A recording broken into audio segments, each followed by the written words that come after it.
Okay, so you have the book over your right shoulder, which is perfect. I just finished this the other night. I can't wait to talk to you about this. I think as I was thinking about how to start this conversation, I kept thinking about how this book flies in the face of that sort of old wisdom that suggests that you shouldn't read books like this and that you should just read the source material, right? Right. They say, well, why would you read this? Why wouldn't you just go read the Republic, or why wouldn't you just read all of Socrates or Plato or whatever? And I Right. read this, and I asked you before, just offline, if you've written anything since this. And of course, I can't imagine how long this took you. This had to have taken, in some ways, your entire life, because there's just so much in here. Yeah. Well, the actual writing of the book took about a year, but yes, the research behind it, Sure. it's been on and off for a long time. Yeah, look, I do read the original sources, but people who say, just why don't you just jump straight into the original sources, either they not read them themselves, or they're much better than I am, because it's not easy to read the original sources.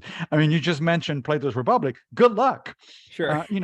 It's a really difficult book. Now you can read it. It's available in English translations, so there's no issue, no logistical issue there. But can you understand it without help from plenty of footnotes, without knowing anything about the context, both in terms of philosophy and in terms of history? I don't think so. I doubt it.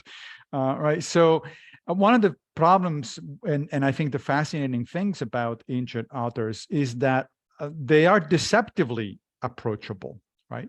You can open up a book by Plato, Cicero, or anybody else and think that you're reading the thing straightforwardly, but I guarantee you're very unlikely to get the most out of it, which is why help from modern scholars or modern sources is a good thing. I mean, I've done the same as well. When I started my first the first graduate course that I took in philosophy was on Plato.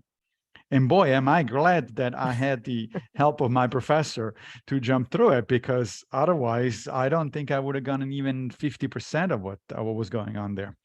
I think I've rented the Republic 3 times from the library, and I think the last time the librarian gave it to me, she was like, "Come on, who are you kidding?" Yeah, exactly. I mean, that is why it's important. For one thing, it's important to get a good translation. I mean, unless you happen to read ancient Greek, which not many people do, then one of the things you'll find out is that there is a difference between the translations. The modern language translations are definitely different from for instance, the ones that you find in open domain, which tend to be a century old or something like that. That in and of itself is going to be helpful, because it's going to be, it's the same difference as between, let's say, reading Shakespeare and then reading a modern novel. It's not the same. It's much more difficult to read Shakespeare. So that's one part. Also, a good annotated edition is helpful, right? If you have one of those editions where there is a significant number of footnotes that are actually helpful, and as opposed to just being there for pedantic reasons, that actually helps as well. So yeah, I would be cautious about jumping straight into the ancients. Yeah, and I think there are some that are really, and what's great about your book is there's this really in some ways very sweeping introduction that has like these cogent through lines, which I loved. And then at the end, it's like, hey, if you do want to get into the source material, this is the order, and this is what I would suggest, and this is how I suggest you approach it. And even the first one, I think I looked up, and I was like, God, I wish Massimo was there to sort of help me through this one, because I think it's like 500 pages or something. Right, exactly. But at some point, I will start to make my way through that syllabus that you offer at the end. It's really cool. But I mean, I do respect the intention, the feeling that some people have that, okay, now I got a general idea. I want to go to the original sources. I mean, that's the same feeling that I experienced years ago when I started getting into these things, right? But as I said, it's better done with a guide. Yeah.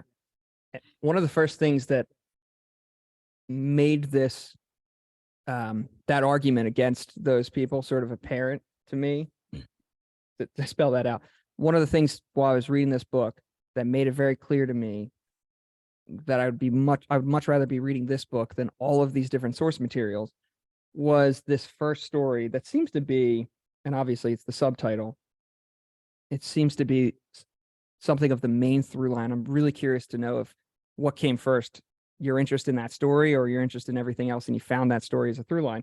Can you just tell me, because I want to laugh at myself, have I been mispronouncing Alcibiades' name the entire time? How am I supposed to be saying that? Well, first of all, that's anybody's guess, because again, it's ancient Greek. So, Okay. who knows? The way it's usually pronounced in English is Alcibiades. Alcibiades. Okay. Yeah. But as I said, your guess might be just as good as anybody else's. Yeah. Yeah, I've always been interested in Alcibiades, even outside of my general interest in philosophy and Socrates, because Alcibiades is an incredible character. I mean, if you think about it, in fact, it's so incredible that I am stunned that, as far as I can tell, nobody's done a movie or a streaming series on his life, because it's certainly that interesting. Alcibiades was impossibly handsome, uber rich, descending from one of the most noble families in Athens, brave, dashing. I mean, he had everything. And yet he made not everything. Yeah. No, that's right. Not everything. He apparently had everything, and he thought he had everything, and yet he made a huge mess out of his life. Ended up having a horrible effect, actually, on Athens as a superpower in the whole. So the stories of how this guy was actually a friend and a student of Socrates, and even wanted to be Socrates' lover. I mean, that's the other interesting thing, that Socrates apparently was not interested. He really wanted only a platonic relationship, as we call it, Sure. with Alcibiades, even though Alcibiades was this very young and dashing man, and Socrates, by all accounts, was actually pretty ugly.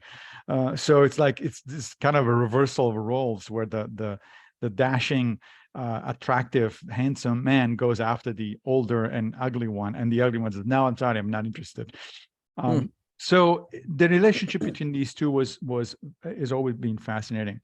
But it's also a great introduction, I think, to the question that I go after in the book, which is, how do we improve character, and in general, so about our including our own character, but more specifically, how do we make sure that we have leaders that have a good character? Because a leader with a bad character ends up like Alcibiades, and we don't want another Alcibiades playing around. Although, unfortunately, there have been several more throughout history. So that's the fundamental question, and the dialogue interaction between Socrates and Alcibiades offers a perfect starting point for exploring that question.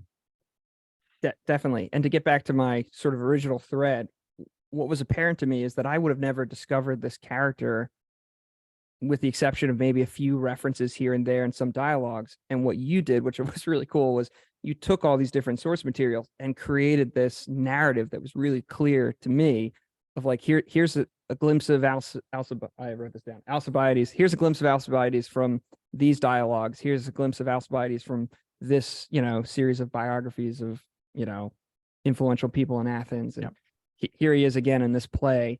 And together you're sort of piecing together this narrative of who he was and how he interacted with Socrates, which again is a story I would have never read all those things, even if I was somehow intelligent enough to read all those things. I would have never, I don't think, pieced together like, oh wow, look how interesting this dynamic is. And that dynamic is you sort of, sorry. Yeah, no, that's right. That's okay. You're absolutely right. I wouldn't put it in terms of intelligence. I mean, lots of intelligent people don't get these things simply because they don't have the background knowledge, right? Sure. And in the case of this particular story, you might have come across, let's say, Plato's Symposium, which is one of the famous dialogues by Plato, where Alcibiades is a major character, and you might have been intrigued by that character.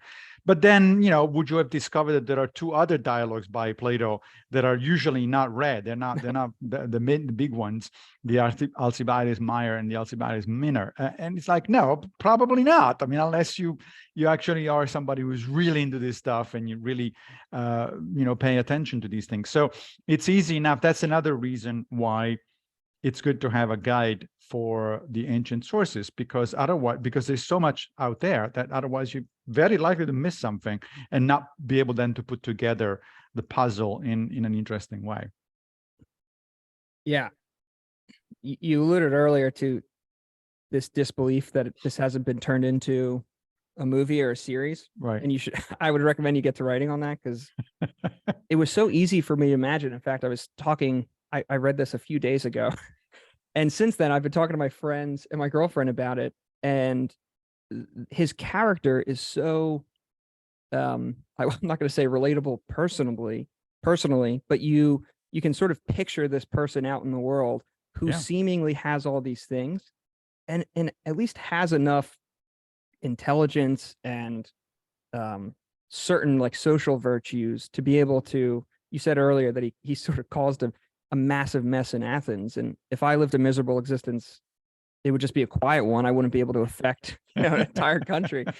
So he was at least charming enough to really catastrophically mess things up and be exiled multiple times. That's right. I mean, he changed, allegiance several times in his life as a result of sort of ups and downs.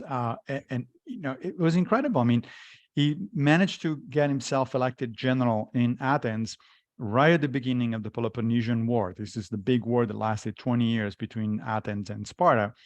That eventually ended with the defeat of Athens, and also with a Sparta that was so weakened by the end of the conflict that the Macedonians, Philip II first, and then his son Alexander the Great, just swept down and conquered the whole of Greece. So the Peloponnesian War was basically the end of Greek power in a sense. And Alcibiades was instrumental in this whole thing, because first he got himself elected as a general. He convinced the Athenians to open a second front of the war to go and invade Syracuse on the island of Sicily, which ended up in a total disaster. The Athenians lost tens of thousands of men. Their navy was completely destroyed as a result of it. So it was a major disaster.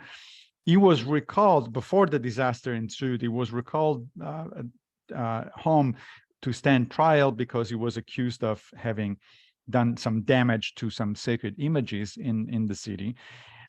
Knowing that his trial was not going to go his way, he just jumps ships and goes to Sparta, right? So he changes sides and goes and advises the Spartans very effectively, doing a lot of damage to the Athenians, right, to his own city. But then he's in Sparta, and what does he do? He seduces the queen. In fact, it gets her pregnant. Of course, the king of Sparta, one of the two kings of Sparta had two kings at a time simultaneously, and that king really didn't take it nicely, and sure. So now the Spartans were after Alcibiades. So what does he do? He goes to the Persians. The Persians were the sworn enemies of both Sparta and Athens, and he starts advising the Persians against the Greeks. But not only that, somehow he manages to get himself invited back into Athens, forgiven for what he's done, and he takes command of the Athenian army. And sure enough, because he is in fact a brilliant general, he scores one victory after another, almost single-handedly turns the tide of the war. Now Athens was on the brink of destruction, and now he's winning the war, right? But then he has a minor setback in one of the battles, and the Athenian citizens, who were fickle on their own, just recalled him again and said, "No, sorry, we don't trust you anymore." So now he escapes once more, and he tries to make it back to Persia, and finally he's hunted down by both the Spartans and the Persians, and he's killed. But even the way he's killed, it's kind of interesting story, because he was in the middle of the mountains with one of his many lovers, and his house gets surrounded at night. Right, so he realizes this is going on, and he comes out naked, armed only with his sword and his shield, and crying his battle cry. And the people that surround, the warriors that surrounded him, are so scared of him that nobody dares engaging him in personal combat, because he was known as an excellent warrior. And so finally they killed him from a distance with arrows and spears. So it's an incredible story. Yeah.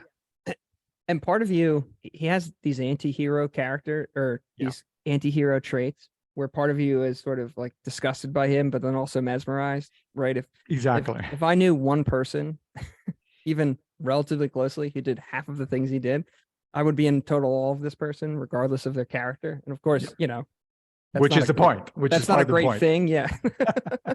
That's right. And you reminded me, I think there's all these like almost these mythical turns of the story where the Queen of Sparta almost didn't like deny it, and she sort of was like, yeah, it is his baby. Yeah, like, right. He almost has these qualities that reminded me, as I was reading, I could almost picture this cartoonish character in sort of like a frat boy who's like rich, who gets all the girls, who you think, you know, is like out drinking all the time, is never doing anything good, but seems to be getting passed along and like moving up the ranks, and then like lands a great job after school. And you're like, how did any of this happen? Like this person broke all the rules I was told to follow. Exactly. But then really interestingly, I love this dynamic. Again, you piece this together for me, or for us. This dynamic between him and Socrates. He seemingly, Alcibiades, right? Alcibiades seemingly had everything, or at least had access to everything, and seemed to charm everyone. And yet he wasn't able to do this to Socrates, one of his teachers. And your question is, in some ways, Alcibiades is like a failure of Socrates. And is that because, you know, virtue can't be taught? Was Alcibiades sort of corrupted from the beginning? And of course, your book is like, hey, how do we think about how to pass virtue on, how to teach virtue, and of course, to find virtue in leaders? Right. Often Alcibiades is presented as a failure of Socrates, but to be fair, I don't think it is, because in the major dialogue in which they interact, that has to do with the story, the Alcibiades Meyer, there is this young Alcibiades, he's in his early 20s, who goes to Socrates. Socrates now is in his early 40s. And says, look, you know who I am. I got all these advantages. I got all these ideas. I have all these energy. I think I should be a statesman. I think I should be leading Athens. What do you think?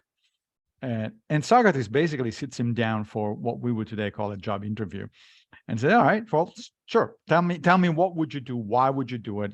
How would you go about leading Athens? And it's clear immediately in the dialogue that Alcibiades is failing the interview, because yes, he's dashing, he's brave, he's rich and all that sort of stuff, but he lacks wisdom, right? He's into self-aggrandizing. He's a narcissist. He does what he wants to do, what he wants to do, because he wants to feel good about himself, and he wants to be adored by the crowds, not because he actually cares about other people or the welfare of the country. And so at some point during the middle of this interview, basically, Socrates turns to Alcibiades and he says, then alas, Alcibiades, what a condition you suffer from. I hesitate to name it, but it must be said. You are wedded to stupidity, best of men, of the most extreme sort, as the argument accuses you and you accuse yourself. So this is why you are leaping into the affairs of the city before you've been educated.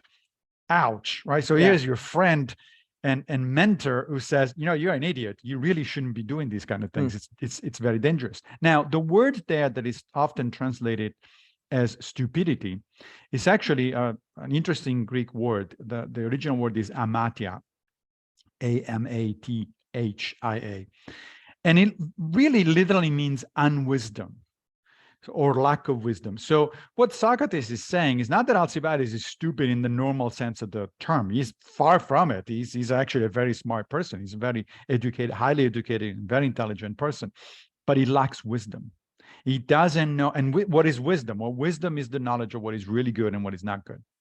Alcibiades thinks that glory and riches and women are goods, as opposed to be just pleasant things that make your life better, but they're not really truly important. The truly important things are things like the virtues, like courage, like justice, how, helping other people. That's really a good thing, not just self-aggrandizing. So he lacks wisdom. He doesn't know what he should be doing. He doesn't realize what he should really be doing. And Socrates explicitly tells him, don't do it. Don't go into that direction. So it's not really Socrates' failure. It's Alcibiades' failure, right? I mean, if you go to somebody to ask for advice and they tell you, don't do X, and then you do X anyway, it's not their failure, it's yours. In fact, it's your double failure. Not only you try to do X and failed, but in fact, people had warned you that you shouldn't be doing X, and you ignored their advice. So it is really not an example of Socrates' failure. In fact, one of the things that I argue in the book is that we know that Socrates gave similar advice, one way or the other, to a number of other potential politicians. So there are, in some of the dialogues, the Socratic dialogues that are due not to Plato, which are the most famous, but to Xenophon, who was another friend of Socrates, who also wrote down some of the adventures of the philosopher, so to speak. We have a number of examples where some people go to him and say, hey, I want to get into politics. And Socrates sits them down just like he did with Alcibiades. And then he says, no, you really shouldn't do that.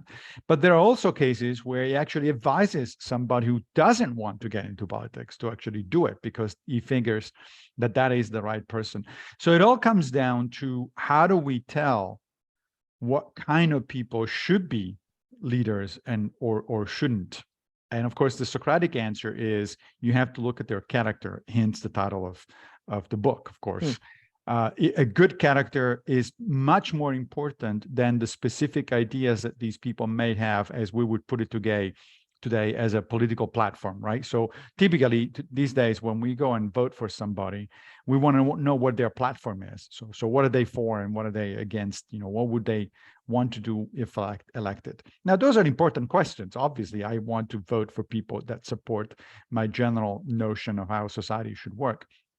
But they're not as important as character, because if I vote for a politician who says that he endorses ideas that I agree with, but then he goes there and actually all he does is engage in self-aggrandizing and narcissism, then it's not a good thing. I might as well vote for somebody whom I might actually disagree with, at least in part, but he has a good character, he or she has a good character, because they're going to try to do the right thing. And sometimes we're going to disagree on what the right thing is, but at least we have an honest person who is actually trying to do their best to move things forward. Maybe I got this wrong, but I thought that there was at least room for interpretation that Socrates may have, at least in part, failed, because Alcibiades had already been his student. It's not as if he just came at the age of 20 and asked for, his blessing to go into office or, into politics. I sort of saw it as, oh, here's this really interesting live question where you have Socrates seems to be one of the best at educating character, and seemingly couldn't do it with this young man. Yeah. Regardless of you're right. There you're right. But that one goes, that's why the book opens up actually with a chapter on the big question of, can we teach virtue or not? Sure. And so to talk about that, we need to agree, first of all, on what virtue is, because otherwise, what are we talking about? And then see what Socrates thinks about whether virtue can be taught. So virtue is the virtues. They're actually, it's plural. The ancient Greco-Romans recognize a number of virtues, things like courage, justice, temperance, etc. These are character traits. And character traits are simply behavioral tendencies. So if you, for example, say, my girlfriend is a generous person, what do you mean? You mean that, other things being equal, in most circumstances, your girlfriend is the kind of person that helps other people with time, money, resources, etc., right? If, on the other hand, you say that somebody is a coward, what you mean is that, other things being equal, that person tends not to do the right thing because he doesn't want to get hurt, he doesn't want to lose money, he doesn't want to doesn't want to expose himself, that kind of stuff. And of course, being a coward is a vice, which is the opposite of a virtue. Okay, so now that we have a basic idea what the virtues are, then the question is, can you teach them? And Socrates is of two minds in the literature that has arrived to us. Early on, the kind of Socrates that we get from the early Platonic dialogues actually says that, no, we can't teach virtue. And he uses a couple of interesting arguments. He says, look, virtue is an important thing. And if it could be taught, then you would see a bunch of teachers of wisdom and virtue going around and, helping people. I don't see anybody who's capable of teaching virtue. So it must be that it can't be done. Of course, his friends would respond that, well, you are one of those teachers. Yeah. But he doesn't think so. He's very modest. He says, no, I'm not. I'm definitely not. The second argument that he uses is interesting. He says, look, we know of virtuous people. And like, for instance, some of the people that were in charge at the time in Athens were in fact virtuous. Some of the politicians in Athens were in fact virtuous. But then he says, but then you look at their children, and they're really, they don't know what they're doing. They're not, Right. they really suck. So now you would imagine that if somebody is virtuous, they would be able to transmit that, to teach that to their children. But I don't see any evidence of that either. And so initially he says, I don't think it can be done. But then there is another dialogue, a later dialogue by Plato called the Protagoras. Protagoras was a sophist and a very well-known figure in Athens. And the dialogue talks about, presents these interaction between Protagoras and Socrates. And Protagoras tried to convince Socrates that actually virtue can be taught. And by the end, Socrates agrees. He changes his mind. He said, yeah, you're right. I think it can be taught. Now, how does Protagoras convince Socrates? He says, look, virtue or character is not a theoretical skill. It's not like something like math, right? Or logic. You can sit down people, you can write it on the blackboard and that's it. They're going to study, and if they get it, they get it. And they don't. It's not like that. It's nothing like that. It's a technique. It's a skill. It's more like learning to play a musical instrument or to speak a new language or something like that. In fact, Protagoras uses the example specifically of learning a musical instrument. He says, imagine, how do you learn how to play the flute, for instance? Well, you do three things. You do study a little bit of theory. I mean, you want to know something about musical notation and how the notes relate to each other. Otherwise, you're going to just go in random, right? So you do need a little bit of theory. But that's not the most important part. That by itself isn't going to do it. You can know the theory and know it and not being able to actually play a single tune anyway. You do need a teacher. A teacher will help because the teacher is going to show you where you're going wrong, what you could do to improve your technique, et cetera, et cetera. But even that isn't the most important thing. The most important thing is practice, practice, practice. You just pick up the flute and do your little scales, and then they get more complex scales, and then you start playing your, simple tunes and more complex tunes, and you do that every day, hours and hours and hours and hours, and that's how you learn how to play a musical instrument, right? And so Protagoras says that's the same with virtue, with character. What you do is, yes, you want a little bit of theory. You want to know, generally speaking, what a virtue is and which virtues are important and, and why. That's a useful thing. If you're lucky enough to have a teacher, to find a teacher, somebody like Socrates, great. But mostly you need to practice. Now, the question then becomes, yeah, but what does it mean to practice the virtues, right? We understand what it means to practice learning a language, or we understand what it means to practice learning a musical instrument, but practice virtue? How does that actually work? Well, let me give you a couple of examples. Let's say that you say, you look at your girlfriend, as I said before, and you say, she's really generous, and I'm not generous enough. I think I could do better. I need to improve in that department. So how do you improve in that department? How do you practice generosity? Well, for instance, you could decide to put some change in your pockets in the morning, every morning. And then when you go out in the streets, you give the change to the first homeless person you meet, no questions asked, right? Now, initially, That kind of action will require a decision on your part. It will feel awkward. It will feel like, what am I doing here? Is this actually going to be helpful or something? But the idea is that the more you do that, the more you repeat that action, the more it becomes second nature. It becomes like playing an instrument. You don't have to think about it anymore. You just pick up the coins in the morning and just give it to somebody without thinking. Now you've become a generous person. Now you've steered yourself toward increased generosity. Or imagine and you say, I'm not temperate enough. Temperance is about self-control, right? Well, the Stoic Musonius Rufus actually says in a couple of his lectures that it's very easy to practice temperance.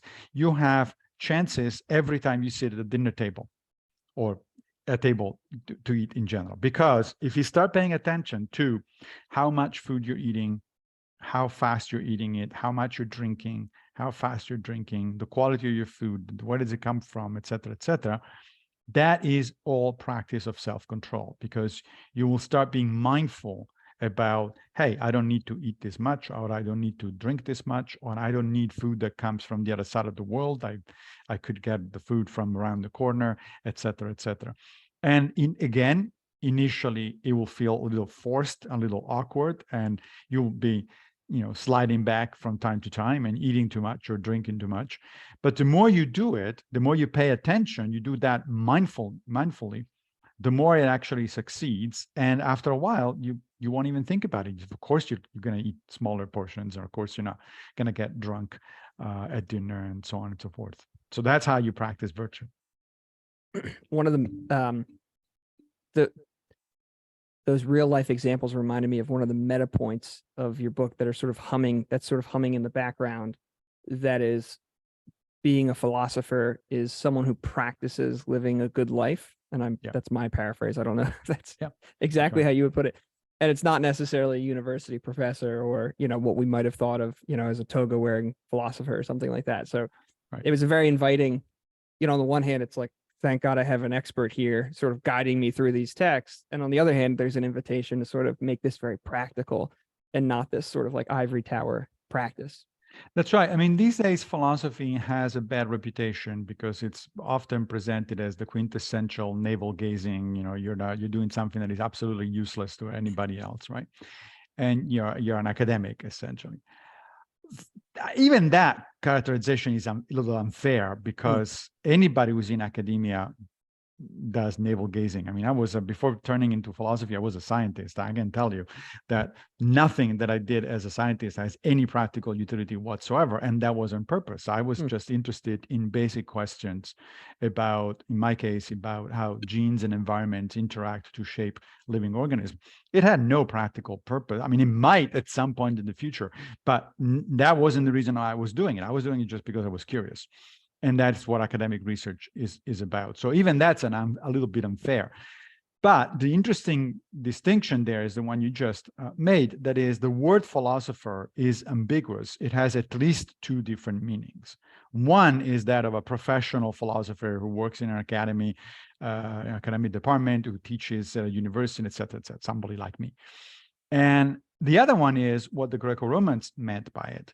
Anybody who practices a philosophical, meaning a mindful and ethical lifestyle, right? So anybody can be a philosopher in that sense, just like anybody can be a Buddhist or a Christian or anything like that. You don't need in fact, Christianity is an interesting example, because it would be like saying that only theologians are Christians. Right? No, they're not. Theologians are certainly, they're Christians, usually at least, but theologians are those people, those very small number of Christians who spend their time thinking about the meaning of their religion, the properties of God, and what follows from those properties. Fine, but to be a Christian, you don't need to be a theologian. You just need to try to behave like, as much as possible, as Jesus, follow the 10 Commandments and so on and so forth. That's what you need. You don't need to be a theologian. And so in the same manner, to be a practical philosopher, a philosopher as in somebody who lives their life philosophically, you don't need a PhD. You don't need any strong background in philosophy. You just need to follow the example of people like Socrates or the Stoic Epictetus or Marcus Aurelius or people like that. Hmm. You were speaking earlier about how this question of whether or not virtue can be taught, and you just mentioned Marcus Aurelius, and I remember reading, he comes up, at least I'm sure he's mentioned a lot, but he comes up most notably in this chapter about philosopher kings. And Right. he's sort of this example of this, this leader who's also trying to live a virtuous life. And yet he seems tragically, you sort of mentioned it. I mean, you mentioned this throughout, but I remember it hitting me at the end of the Marcus Aurelius chapter where he seems, I don't know if it's a cautionary tale, but this primary example of sort of the kid, what is that expression? The cobbler's kid sometimes goes shoeless or something. That's Where right. it's, he's this upstanding person, and then his son is, historically terrible. Right. It was a disaster. Commodus was a disaster. Well, there are a number of reasons. I mean, people have historians have asked that question. How is it possible that such a thoughtful person like Marcus Aurelius, who was informed in his governing by his philosophy, which happened to be Stoicism, how is it possible he picked, such a scoundrel like Commodus?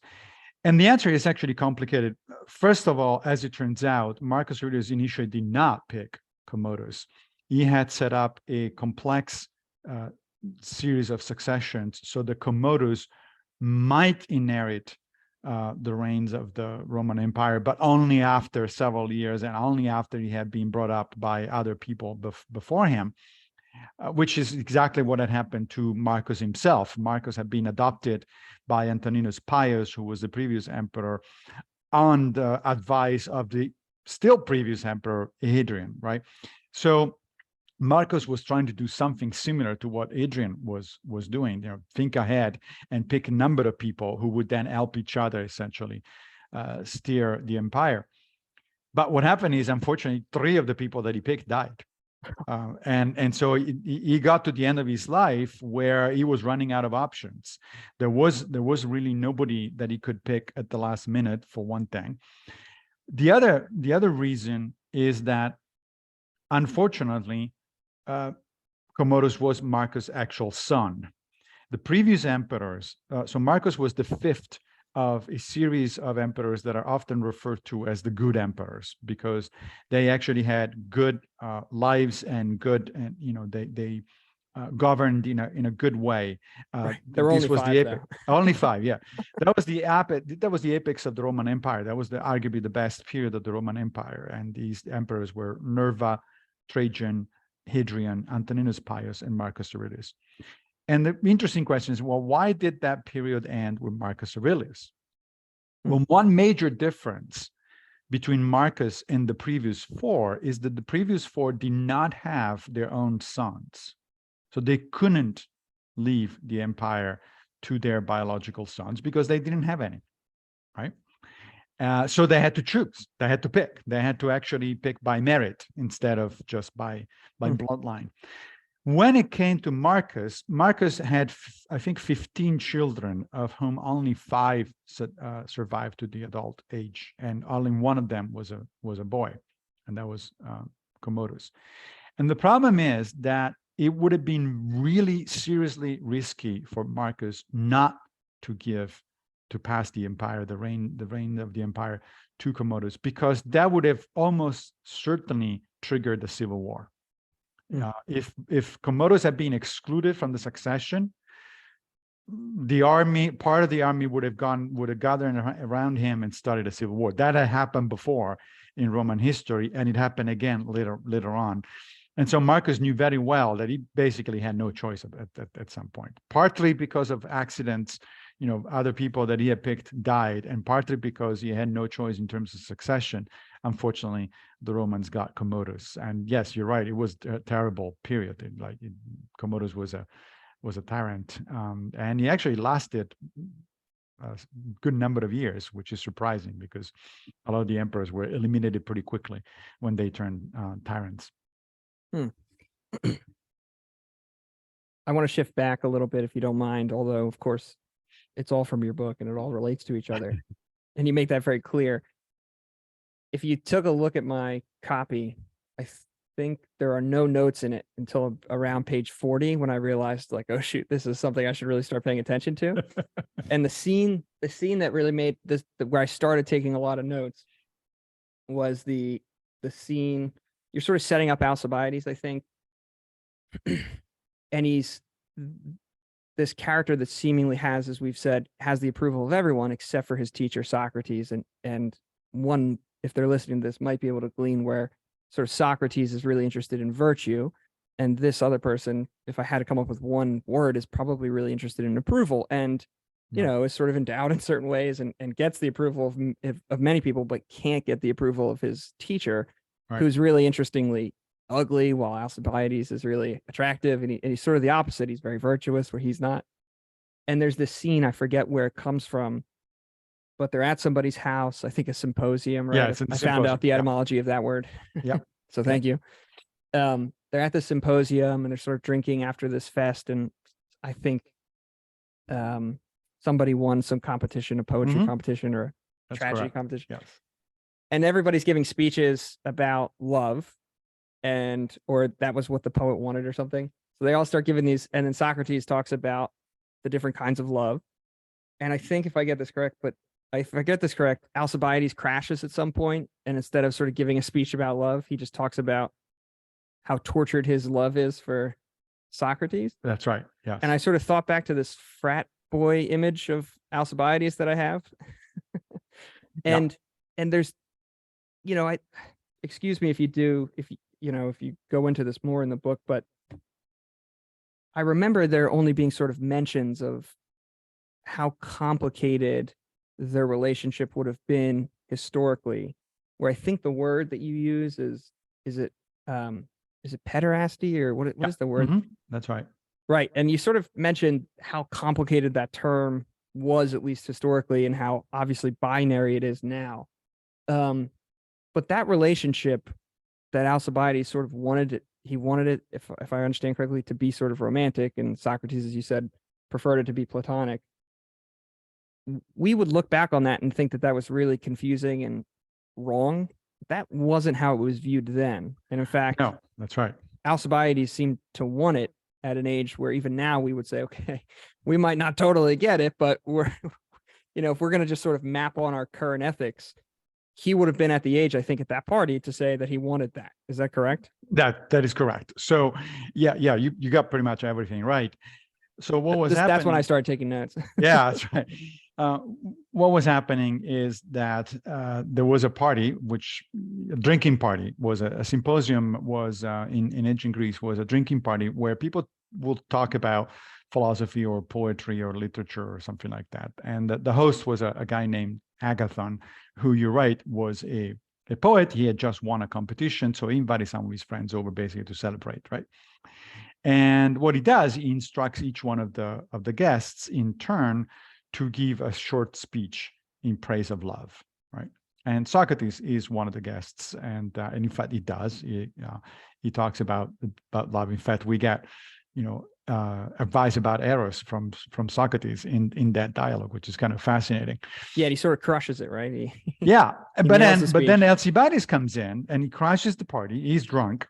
Okay. He comes from somewhere else, and Agathon says, "Sure, sit down and just join us and give your own speech." And as you said, instead of talking about love, he talks about his love. He talked for Socrates. Yeah, the relationship was complicated at the time from a modern perspective. It was not unusual for young aristocrats to have essentially a mentor who was also a protector and was older than they were, usually 15, 20 years or something like that. And that relationship might include sexual relations. It didn't have to, and it didn't always. In fact, in the case of Socrates and Alcibiades, it did not, even though Socrates apparently wanted it. So, but sometimes it did. Sorry, Alcibiades. Yes, thank you. Alcibiades wanted it. From a modern perspective, that would be unacceptable, obviously, something like that. And I might agree with the modern perspective, but that's a good reminder of just how culturally dependent certain assumptions are, right? So if the Greeks were coming back to life today, they would say, what do you mean it's not a good idea? This is a great idea. So that would be an interesting discussion there to be had. But the general idea that I think is still valuable today is the idea of mentorship, is the notion, right? Is the notion that a young teenager or somebody in his early 20s needs a mentor, needs somebody who is more experienced and who can teach him about not just life in general, but also how to conduct himself in public and how to, what to pursue and what not to pursue, where to put their energy and so on and so forth. We do have still this notion of mentorship. I mean, there are entire organizations in the United States that are dedicated to finding mentors for young kids outside of the family. Of course, your parents are supposed to be your mentors as well, but your parents may not be up to it for one thing, because it depends on their own level of education, experience, et cetera, or they may do it only partially. And so this idea of the mentorship, forget the sexual part of it, but the idea of mentorship, I think it's actually important. And I would emphasize it even in a modern context. I think it's just a good idea. Yeah, it's so interesting. I think I was reading I was reading Rom's book today, and I thought I'm sure you've either come across this, or I don't know if you read it yourself, but there's this line that I thought to bring up. It's obviously really simple, but male eros took many forms across the Greek world, as Plato attests in his meditation on the subject Symposium. Yep. In Athens and Sparta, male eros was, quote, complicated, as Plato has one of his speakers declare.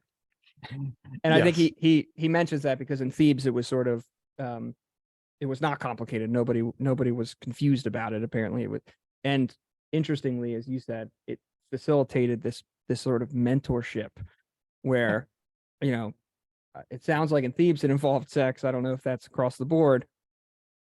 It sounds like in Athens it didn't necessarily, but what it did seem to do was like link this older generation to this newer generation. Correct. And create like a bridge of wisdom, which Correct. Is and when so you get nuanced. Older, I don't know if we have. No, that's. I don't know if we have the Constitution socially right now to even think about that. Right? We just want to throw everything out, and it's like, well, there is this really interesting facilitation of wisdom there. But that's an interesting point you bring up. So we do have this tendency of, especially in the United States, of throwing everything out if it's old, because it must be bad. or at least outmoded. It's old. Right. So. And that's obviously not necessarily the case. I mean, it just means that you're reinventing the wheel every time. If you throw everything out because you want to do something new, then you end up rediscovering stuff that had been discovered before. And why would you want to waste that kind of time? I think the right attitude toward the past is to acknowledge the limitations of people in the past cultures, because they were limited. There were some issues that we wouldn't want to imitate today, or some things that we wouldn't want to imitate today. But at the same time, they also discover a number of ways of doing things that actually worked, and we should be learning from those things. One of the questions that I'm asked more often because I write these kinds of books is, why the Greco-Romans? Why go back to what some people were thinking 2,000 years ago or 2.5 millennia ago? And the short answer to that is because they were right on a bunch of things. Yeah.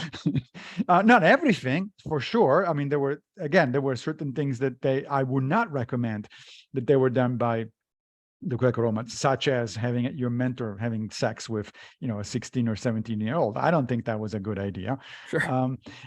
But a lot of the things that they came up in terms of character, in terms of how to run a society, of interacting with each other, etc., those are actually still valid, and they're valid because human nature has not changed. Just think about the following thought experiment. Imagine that all of a sudden this Zoom room is going to have a third person, and it turns out to be Socrates. So Socrates come back from the past. What a day that would be! Right, that would be a great day, right? Now, I bet that initially Socrates would be befuddled. He would be kind of astonished by the technology, right? He would say, right. Wait, what? He'd be stuck on mute. Yeah, he would be stuck on mute. He would be saying, wait a minute, you guys can talk to each other thousands of miles away. It's like, how does that work? This is great. But then once he started to calm down a little bit, started getting used to the technology and actually started paying attention to what we're talking about, issues of character and courage and statesmanship and stuff like that, he would say, oh yeah, I know about that stuff. That those things have not changed. So what is different between now and then is mostly the science and technology. I would not go back to the Greco-Romans to learn science and technology, right? If I'm a biologist, I don't pick up Aristotle's books on biology or physics in order to learn my science. Those books are fundamental. They're interesting from the point of view of the history of ideas, but you're not going to learn any current biology or physics from Aristotle. On the other hand, if you pick up Aristotle politics or Aristotle ethics, you're likely to learn a lot of stuff that is still very, very useful today. And that's because human nature and human society at a fundamental level had not actually changed. We still want the same things, and that we're still afraid of the same things that the Greco-Romans were afraid of or they wanted. You mentioned this modern tendency to sort of throw things out wholesale. And there's also this modern tendency to assume that everything's sort of progressive in the sense that everything is sort of, everything we have has gotten better and is better than the past. Right. And I was really struck by, I knew this about Socrates, but I was really appreciative of how sober your commentary on this was, which is Socrates' relationship with democracy. Mm-hmm. And obviously, a lot of your book is dedicated to civic engagement. Right. And interestingly, sort of civic engagement from the focal point of self-development first, before, as you sort of alluded to with Socrates, before you start muddling around with, how societies run, sort of work on yourself a little bit. I'm starting to lose my thread, sorry. But you were talking about democracy.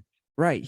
I was so struck by, again, I knew this about Socrates, but I was struck by your commentary being very sober about how democracy has pros and cons. And I thought people would be really struck by that, like, yeah, what are you even doing thinking about the cons of democracy?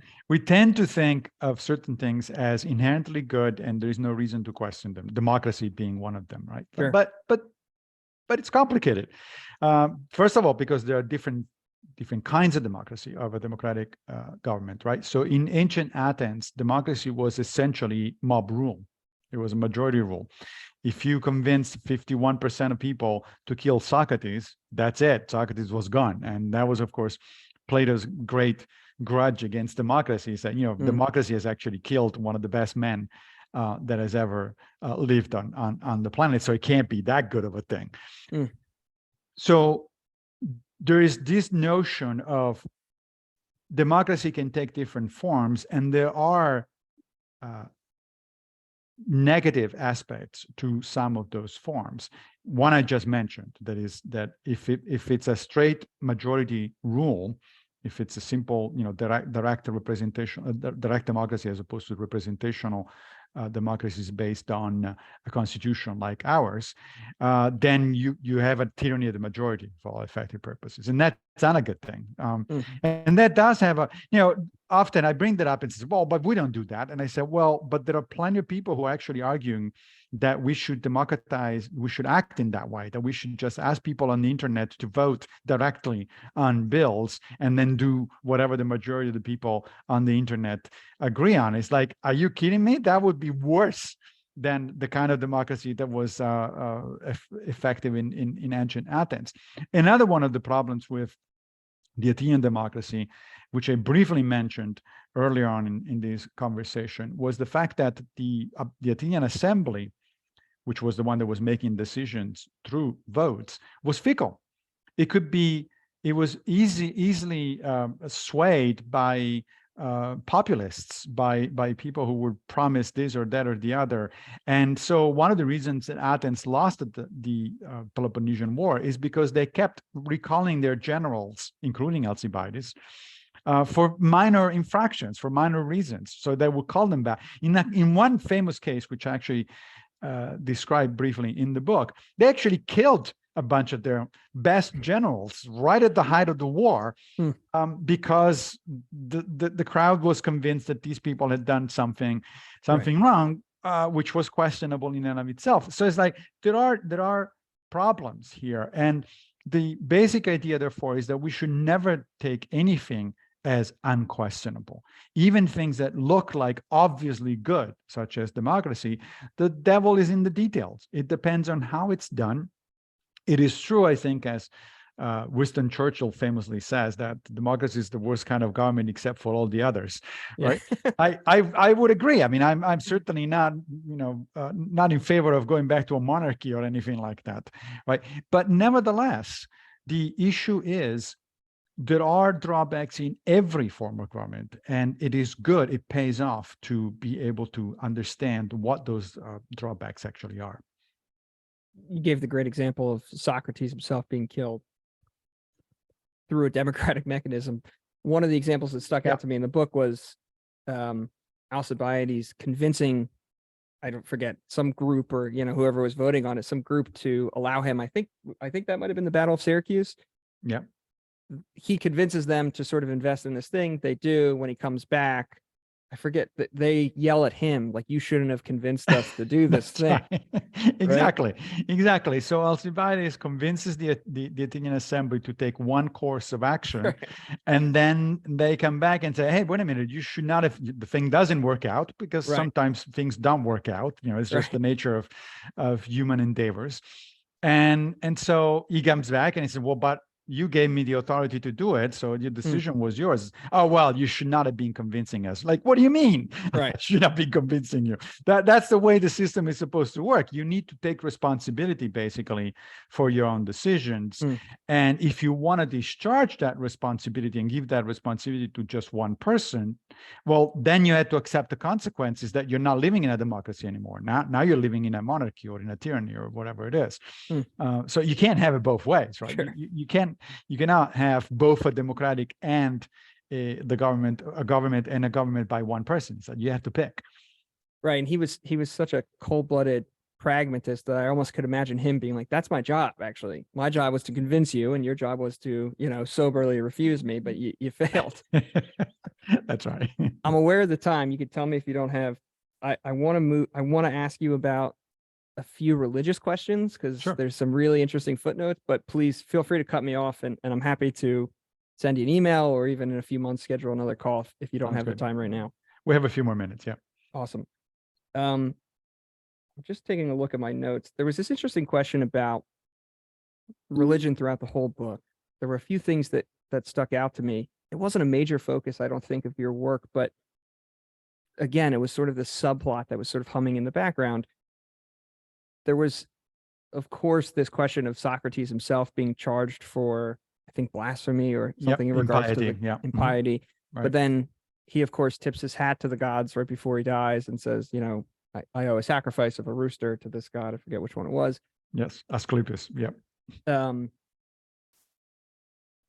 And there was another, I forget who this was. There was somebody that, when Christianity comes onto the scene, and I think at this point you've shifted your focus in the book to Rome. Yep. There was a person that, what is that called? Converts back to, I don't know if back is the right word, but he converts to paganism. Paganism, right. That was Julian the Apostate. That was the last Roman emperor who practiced paganism. Yes. And at that point, I'd sort of been reading you for like 100+ pages. So I kind of got the sense that you could have drilled down into that for, another page. I don't know if that ended up getting cut, or if you just didn't think it was that important to include, but I was so interested in your commentary on that. I mean, we could probably speak for hours about how paganism and Christianity ended up running into each other, but just that brief episode of who was it, Julian or Julius? Julian, yeah. Julian converting to paganism. Did he get in trouble for that? How was that received at that time? Because I remember you said that he kind of pushed back, and then eventually Christianity sort of took over like a wave. He definitely got in trouble, but he was emperor, so you can only get into so much trouble when you're an emperor. Julian was an interesting character because He was interested in philosophy. The reason he's mentioned in the book is because he was interested in philosophy since he was young. And when he was young, there was apparently no chance that he was going to become an emperor, because he was part of the bloodline of the then emperor, but he was on purpose being excluded from the succession. So there was no idea in his mind that eventually he would become emperor. But years later, he does. Events unfold in such a way. And because he was into philosophy, and also because he thought that the ancient pagan approach to life was better than the Christian, which by that time was dominant in the Roman Empire. The Christianity was dominant in the Roman Empire. He tries to reverse the tide of history in a sense. So what he does is he opens up the schools, which were at that point, the schools were in the hands of the Christians. No pagan philosopher could teach children or young men. And Julian opens up the schools again. In fact, he kind of reverses the trend. He gives philosophers and pagan teachers the upper hand over the Christians. He doesn't persecute the Christians. He just says, the empire should have a freedom of religion, essentially, which was, it's a very modern sort of outlook on things. He did not go after the Christians. He just wanted to level the playing field, essentially. And he succeeded for a while. I mean, he was actually, he did not rule for long. He was in charge only for a few years. But he succeeded for a while. He succeeded in renewing interest in paganism and philosophy. He was, by all accounts, a fair emperor. He was, he kind of reduced taxation. He went after corruption.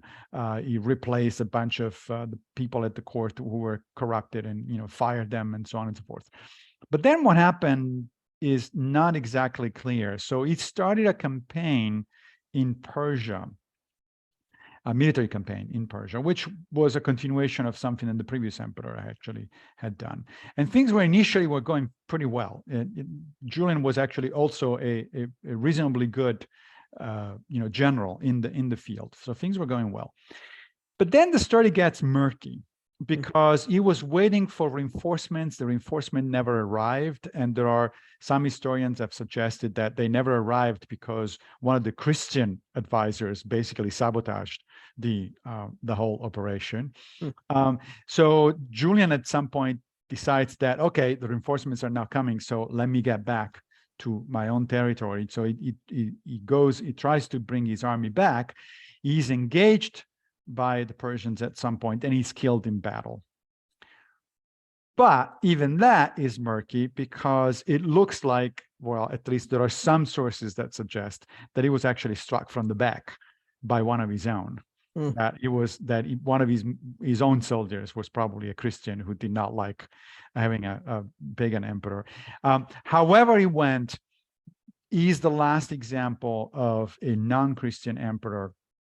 And it's a good example for my book because there are those two chapters in the middle where I explore what happens when statesmen are advised by philosophers or by people who want to get them on the right track, even though they have no interest in being advised. And that's contrasted with situations, with case studies where the statesman himself does have an interest in philosophy and wants to be advised. And the pattern is pretty clear. When people don't want your advice, they'd end up in the whole thing ends up in a catastrophe. We have a number of examples of that. We have Plato, who tried twice, for instance, to teach the leaders of Syracuse, Dionysius I and Dionysius II. That ended up a disaster. Plato almost got killed in the attempt. But then we have also examples like that of Julian, of Marcus Aurelius, of Cato the Younger, who was a Stoic senator during the Republic, of Cicero, who was another senator during the Republic. All of those are examples of statesmen who did well, comparatively speaking, and they did well because they were consciously trying to do the right thing. They were trying to implement their philosophy into their politics. So I think to me that sends a general message, which is we need to pick leaders that first and foremost are interested in doing the right thing. Then you can teach them, then you can advise them, then you can have them practice virtue. But if they are not interested in the first place, then we should get rid of them. And unfortunately, a lot of current leaders, both in the US and the UK, do not fall into the category of people who want to learn. And so it's like, so we should get rid of them. That seems like a great place to end. There was one footnote though, and I can end by asking you to give me a recommendation. I recently read a book by Brian Muraresku called The Immortality Key. It's about Eleusis, or the Eleusinian mysteries, if I'm saying that correctly. Yeah. And the book is, the way that I discovered the book was sort of like, oh, it's this great mystery, no pun intended, and nobody really talks about it. But then of course it was a footnote in your book. And it dawned on me that I'm sure classicists know about Eleusis and probably know more than maybe I thought this book was like all that was printed on Eleusis. Alcibiades gets in trouble because he conducts the Eleusinian mysteries, I think, outside of the temple or something like that. Yeah, at home. Yep. I'm really curious about that scene. I'm not going to ask you about it now. Are there any books you would direct me if I'm interested in that? I'm really interested in what's sometimes called like the pagan continuity theory and how those Eleusinian mysteries might have bumped up against certainly Greek culture and tragedy and drama, but maybe even Christianity. Is there anything you would recommend I read in that direction? Well, the one that you just mentioned is one of those few, actually. And I'm not aware of a lot of books on the Eleusinian mysteries, for one thing, because nobody actually knows much about them. Sure. Because they were in fact kept a mystery. Only the initiates would have sufficient information. Marcus Aurelius was an initiated, but he never writes about it. It doesn't tell us any details. So I'm not sure. I would have to think about whether there is some other source. Certainly historians know about it. There is archaeological evidence of the cult of Eleusis, and it was certainly important in ancient Greece and Rome. But yeah, it's kind of be hard to find something in detail, because kind of by definition people kept it. It was a kind of a cult, and they kept it cultish. They kept it shrouded in secret. So it's very difficult to find something about it. Yeah, perhaps it's the mystery that piques my interest. Yes, that's a human thing, and we are interested in mysteries. Yes, but you've given me plenty of reading in the back of this, so I'll start with that in the meantime. But let me know if you come up with anything. Sounds good. I'm going to thank you again for your time. I'll let people know in the intro where they can find out more about you and the book, your forthcoming book. Do you have a title for that book? There's a provisional title, and the provisional title is The Happy Skeptic, and it's about Cicero, but it's going to be some time before it comes out, so we'll let you know. Thanks very much for having me. Yeah, of course. I'm going to stop the recording and then I'll thank you on the other side.